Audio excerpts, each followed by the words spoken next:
In today's video, we're checking out the Fender Deluxe Reverb Tone Master in Blonde. Now, rather than just doing a straight up review, because I've pretty much had my hands on all of these right now, I wanted to do a dedicated pedal video with this. We're going to be testing it out with a number of different overdrives and clean boosts. I'll throw in some delay as well. So this amp is very different to the Twin that I own and handles pedals in a very different way. So we're going to talk about that today. I know most people will probably opt for a Deluxe Reverb over a Twin, just based on how many units of Deluxe Reverb sell in the world and their physical size. So we're going to start this video off with a jam track. Firstly, a massive thank you to Sky Music for the loan of this. I don't get to keep it, nor are they paying me to make this video. Let's get into it.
Alright, let's get into it. So in today's video, I'm going to switch up and play some different guitars because not everyone just wants to play a Strat or a Telecaster.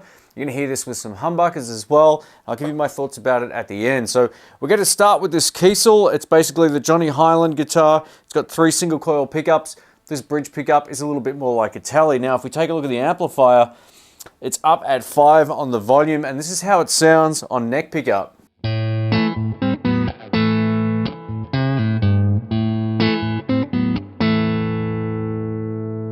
Let's try one of the most bog standard overdrives you're going to get. This is the Maxon Apex 808. Well, it's kind of like a fancy one, but it's basically the same thing.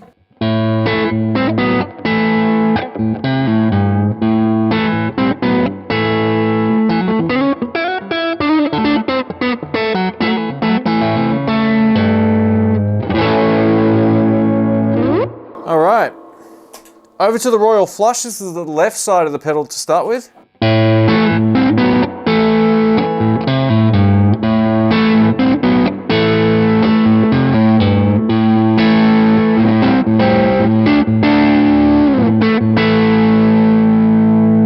And now with both sides of it on, so a higher gain dual overdrive tone.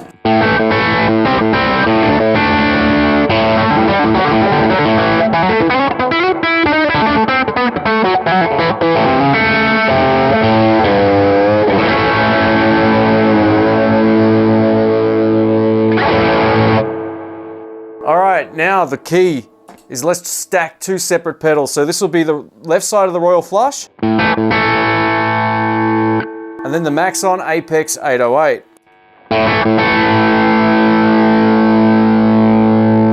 And then some delay.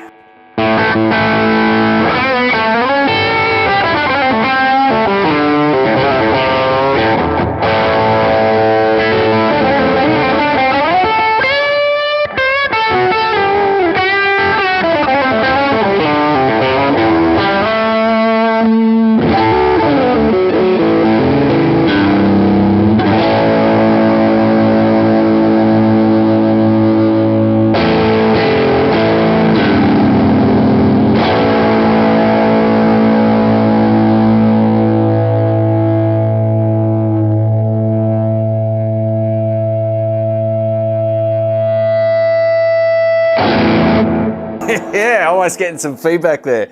And this isn't at full 22 watts either. It's kind of late here right now, so I didn't want to piss off the neighbors too much. But yeah, it's still definitely loud even at 12 watts. One of the pedals I've been really keen to try with this amplifier is a Klon-Style pedal. Now, I don't own a Klon KTR anymore. I sold it many moons ago, but I do have the Nordvang Gravity, which is essentially the same thing on the right-hand side. But this would be the same if you've got a Wampler Tumnus or any other number of Klon clones out there. The Shelly Pony Boy, the list goes on and on. So let's give this a shot. It's a bridge pickup with the pedal currently off.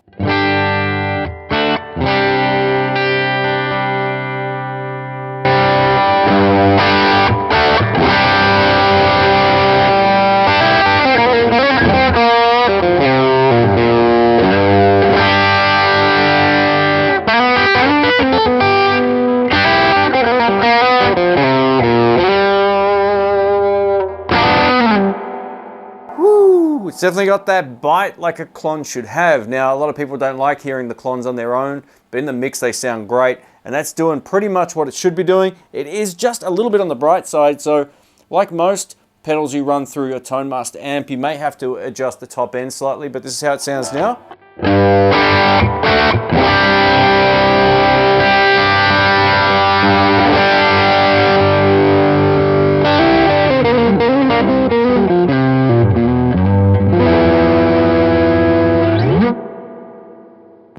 Now, just for kicks, we're going to stack the left and the right side of the Nordvang Gravity. So this is like a Tube Screamer and a Klon. Here we go.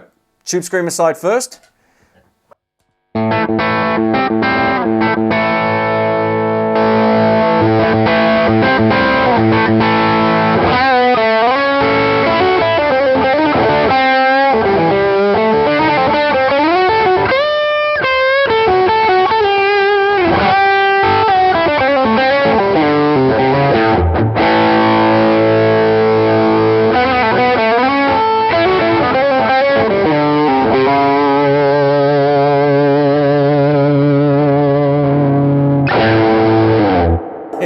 Yeah, all right. And now I'm over to my Gibson Flying V loaded with a set of burst bucket pickups. We're going to try the Nordvang Gravity with both channels of that on again. I've just modified the treble controls to match this guitar off camera. Here we go.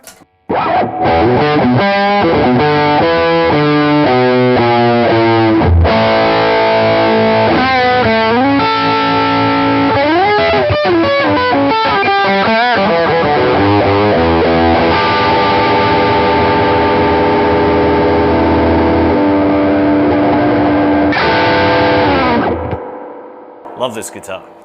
Next on the list is the Dumble pedal. We're going to see whether or not this amplifier can handle that. We're going to start on channel 2 of the Holy Grail dual drive, which is this off clean kind of tone, and then we're going to kick it into overdrive, quite literally, with channel 1 over here. That was the worst joke ever. All right, bridge and middle pickups together.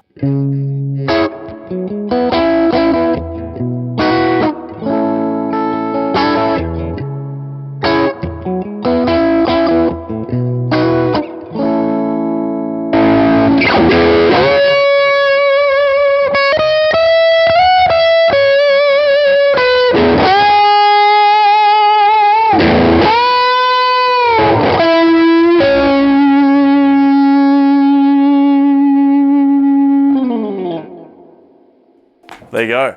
Over to a volume boost pedal or a clean boost. I'll be using the Greenchild Mr. Boost, but this will work with any number of clean boost pedals, the Sitek clean boost pedal, the Booster Grande, or whatever you've got, right? So it's the same sort of pedal. I just use this one because it's nice and compact and it's got the top loaded jacks.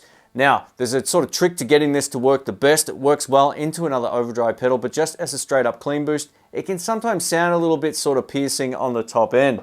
Now, I've got the amp set to 7, so I've just turned it up a little bit, and this is the first time in the entire video I've actually tinkered with the amplifier controls. So let's give this a shot on bridge pickup.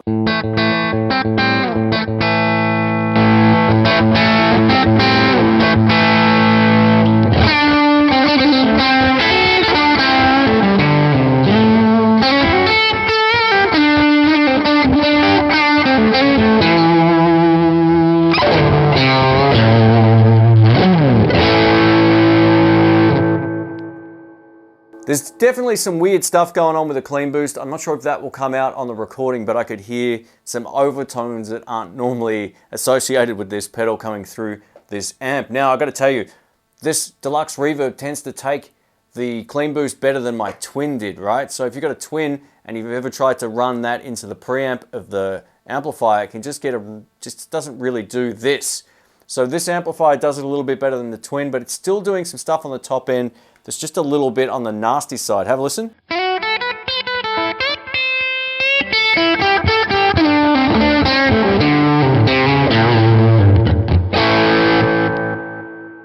Still very usable in this amplifier, but not quite as good as it would be going into an actual Deluxe Reverb, but it still sounds fine. Now, if you were to run it into another pedal, I'm just going to run it into the G-Town Custom Amps Holy Grail here. Here we go.